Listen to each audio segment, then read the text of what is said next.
Hello and welcome to As We Go Garden Edition. I thought it would be nice to do an end of year garden tour. And as I've been gone for about a week, I'm actually not entirely sure what I'll find. But I did just finish, we'll start on this end. I did just finish harvesting all of our sweet potatoes that were over here next to our pumpkin patch. And now I got these planted a little bit late, but I wasn't even sure if anything would grow. So I'm really actually pleasantly surprised to see some decent sized sweet potatoes here. And those will taste real good. As you can see, our pumpkin patch is on its last leg. We have pumpkins of all shapes and sizes and colors, and it's really been fun to see as they've grown. So it is totally normal for the plants to start dying off like this. That's what you want, because that kind of tells you. That's an oddly colored one. It's a yellow pumpkin. Not quite orange, but not quite white. And no, Sandy, that's not food. So, obviously not all the pumpkins made it to the end. Some of them have rotted out a little bit, but we have some really good sized ones in here. And then over here, we got a great big one still growing. This should be rather large when it's done, if it makes it. And we got some little guys over here. And so someone, while I was gone, started the pumpkin harvest. I think they went through, and anything that had a brown stem, they went ahead and collected it. So here is some of our harvest. Now, if you guys remember correctly, these two were the ones that looked like zucchini when we started, and they both turned orange. Some of them still have a little green left on them. They've both turned orange just like any normal pumpkin. So our squash ones are in there. And then who knows which one was the funky yellow colored one, but they've all turned out orange. Those are some pie pumpkins, I can tell. Here's the beast, if you remember the yellow one on the other side. These are actually supposed to get really big, and that one's a decent size. So the popcorn, we're supposed to wait until it reaches a certain humidity.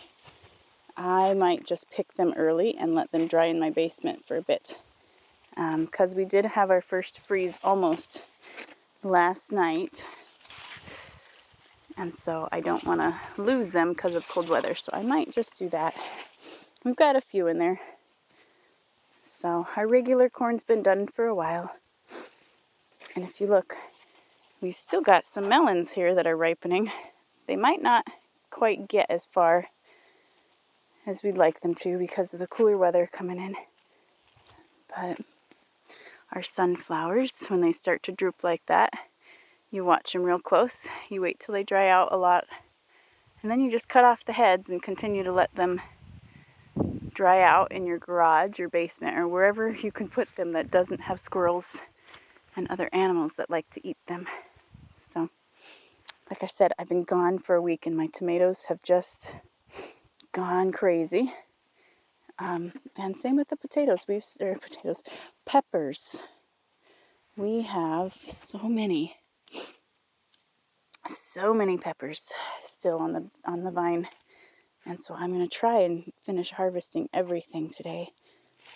So, funny enough, our squash is still producing, as is our zucchini. We've got one right there that's almost ready, and I'm sure if I dig through, since I've been gone for a week, I'll probably find an overgrown one, although the cooler weather does slow them down quite a bit.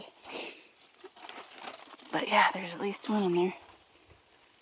I'm thinking we won't have too many more good days for this.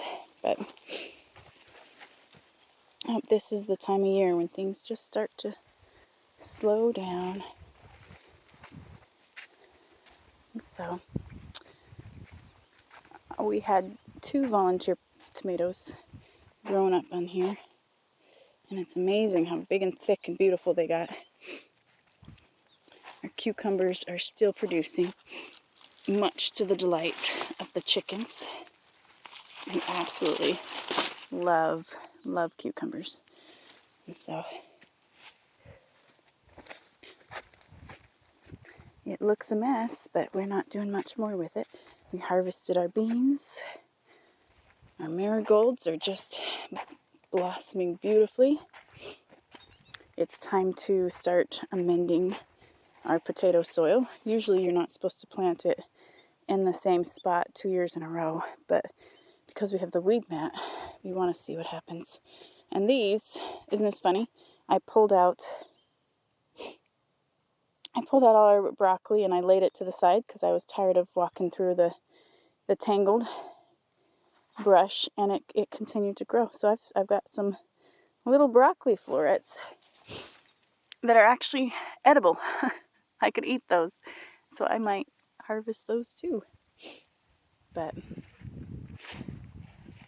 our carrots have been harvested, and it was kind of a sad year. Most of them were too small for me to do anything with, so I left them in the box, and they're still growing. But our celery is ready to be harvested. I gotta get to it before it freezes, because otherwise it won't be any good. But next year, the carrots and the lettuces will be in that box, which needs to be weeded. And I'm also going to put a whole bunch of herbs over there. So, and our raspberries hopefully will come back from the shock of the transplant. Asparagus will be delicious next year too. But anywho, end of season, everything starts to kind of die off and prepare for next year. So this is when we take a break and, well, not take a break. We get the soil amended and ready and set for next year so that we can plant as soon as it's warm enough. That is the goal. I hope you all have a wonderful day. Thanks for joining me.